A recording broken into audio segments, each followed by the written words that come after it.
Alors, un rituel pour le 08-08-2024. Alors, le 08-08-2024. Bah oui, effectivement, ici, 0 plus 8, ça fait 8. 0 plus 8, ça fait 8. Et 2 plus 0, plus 2, plus 4, ça fait 8. Donc, effectivement, cette année, on est sur, au niveau, on va dire, symbolique, au niveau des nombres, on est sur quelque chose de très puissant. Donc, effectivement, on a cette répétition 3 fois de ce signe 8. Alors, vous le savez certainement, hein, quand on couche ce 8, on a ce qu'on appelle le symbole du lemniscate ou du 8 à l'infini. D'accord? Donc, il y a cette notion d'infini, il y a cette notion d'abondance. Alors, l'idée, c'est pas de dire j'y crois pas. L'idée, c'est de se dire est-ce que j'ai envie de créer un rituel pour rentrer dans cette espèce de dynamique en lien avec l'abondance, l'infini. Alors, si on parle de l'abondance, vous m'avez demandé donc quel serait éventuellement le rituel à faire pour l'abondance. Alors, je vais aller dans le livre 2 minutes pour aller mieux et vous allez voir qu'à un moment, à la page 55, donc on a plusieurs sonorités corporelles. Il y en a un qui est intéressant, c'est celui-là, vous voyez. Donc, on l'appelle le naï. Alors, c'est comme si on claquait des doigts, mais on va ajouter également l'index. Donc, on a 3 doigts. Donc, ça vient des mudras. Et quand on lit la signification, on voit que ici, c'est l'intensité en lien avec le feu, l'attraction, l'abondance financière, amoureuse, la possibilité de se renouveler. Donc la puissance du feu, c'est j'ai la capacité de me renouveler à l'infini. D'accord?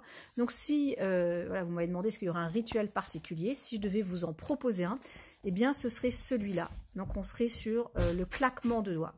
Maintenant, il faut savoir qu'il y a un rituel qui reprend 3 fois le claquement de doigts, je vous le montre.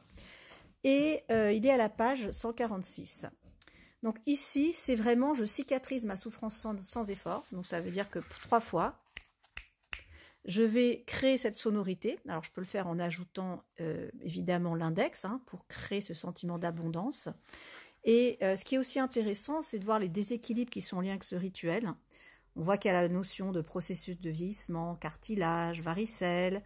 Au niveau émotionnel, on voit tendance au mutisme, à l'addiction, des difficultés à accepter des traits physiques. Donc ce rituel, il est intéressant pour l'acceptation, pour le renouvellement. Et ce qui est intéressant, c'est que la force du feu, elle est puissante. Mais si vous voulez vraiment récupérer toute la puissance du feu, il faut transformer le feu en laser. Vous allez me dire, mais quelle est la différence entre le feu et le laser? Eh bien, le laser, il est capable de couper. Il est capable de trancher. Et quand vous avez, par exemple, vous faites une opération chez le dentiste, il utilise le laser, ça coupe, ça tranche, mais ça ne saigne pas. Et c'est ça qui est extraordinaire. Et vous allez me dire, mais ok, mais c'est quoi la différence entre le feu et le laser, d'un point de vue technique? Eh bien, la lumière, par exemple, que vous pouvez voir dans votre chambre quand vous allumez une lampe, eh bien, cette lumière, elle n'est pas capable de couper. Pourquoi?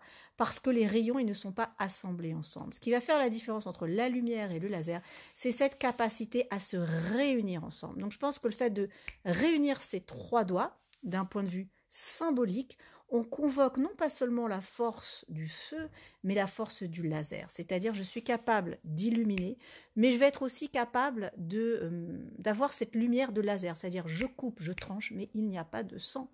Donc, c'est une transformation qui se fait sans douleur. Et d'ailleurs, quand on regarde l'huile essentielle associée, c'est le linaloé. Et le linaloé, c'est un petit peu comme la lavande. C'est un petit peu la lavande du Mexique, mais surtout, elle est proche de la myrrhe et de l'encens.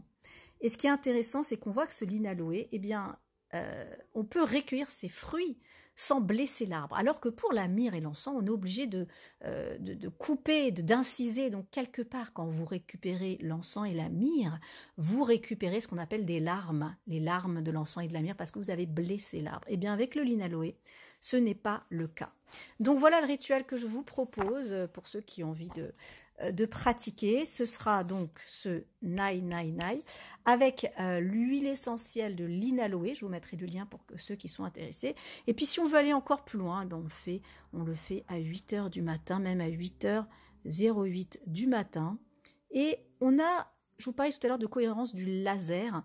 On a le laser, le 8, 8h08, le 8 août 2024. Donc cette cohérence du laser, hein, ça représente ce 8 couché, cet infini, cette abondance, ce lemniscate.